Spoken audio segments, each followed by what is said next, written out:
दोस्तों और भक्तों, क्या आप जानते हैं कि गुरु वशिष्ठ के 100 पुत्रों का वध किसने किया? नहीं ना? आइए मैं इस सूक्ष्म वृतांत में आपको बताता हूँ।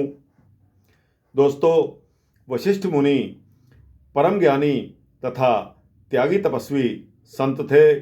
अमृत वेला में निद्रा का परित्याग करके ब्रह्मानंद में लीन हो जाते थे। इस ध्यान अवस्था के कारण ही वे उच्च कोटि के गुरु बन गए थे। वे परमात्मा में ही लीन रहते थे। अज्ञान के अंधकार को दूर करने वाले गुरु वशिष्ठ का हृदय गंगा जल के समान निर्मल था। यद्यपि विश्वामित्र ने उनके 100 पुत्रों का क्रोधवश वध कर दिया था, तथापि उनके हृदय में कोई दुर्भावना विश्वामित्र के प्रति नहीं थी। एक बार वशिष्ठ जी अपनी पत्नी अरुंधति से आध्यात्मिक बातचीत कर रहे थे। अरुंधति ने कहा, चंद्रप्रभा कितनी निर्मल है। इस पर गुरु वशिष्ठ बोले, निस्संदेह, लेकिन चंद्रमा का प्रकाश इतना निर्मल तथा दिव्य नहीं है जितना कि ऋषि विश्वामित्र का ब्रह्म तेज। इतनी क्षति पहुंचाने वाले पुरुष के प्रति भी ऐसा दिव्य भाव तथा दिव्य दृष्टि रखने वाले गुरु वशिष्ठ ही हो सकते हैं।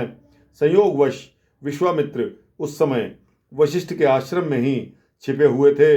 उनके मुखारबिंद से अपने प्रति ये शब्द सुनकर वे उनके चरणों में गिर पड़े। गुरु वशिष्ठ ने उन्हें उठाकर अपने हृदय से लगा लिया।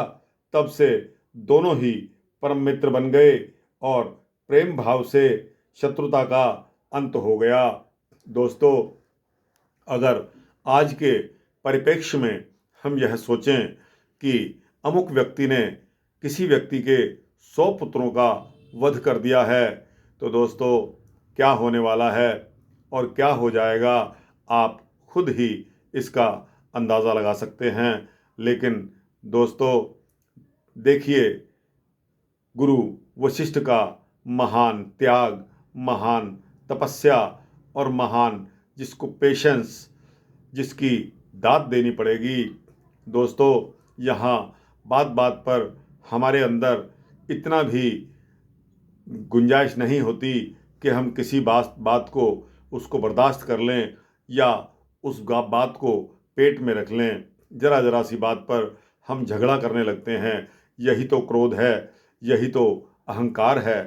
इन्हीं पापी दुश्मनों को ही हमको अपने से दूर रखना है। दोस्तों, जैसा कि मैं अपने पिछले वृत्तांतों में भी आपको बता चुका हूँ कि हम सभी को काम, क्रोध, लोभ, मोह, मद इत्यादि को अपने से दूर रखना चाहिए, तभी हमारा परोपकार होगा।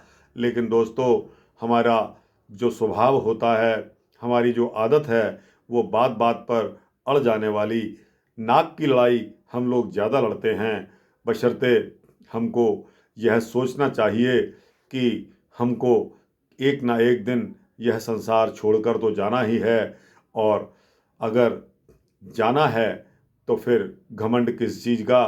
एक बात और मैं आपको बताता हूँ कि यह भी ग्रंथों में जग जाहिर है कि अगर आपको अपने ऊपर बहुत घमंड है तो जाइए शमशान भूमि की राख में टटोलिए कि आप जैसे कितने महान घमंडी लोग राख बने पड़े हैं।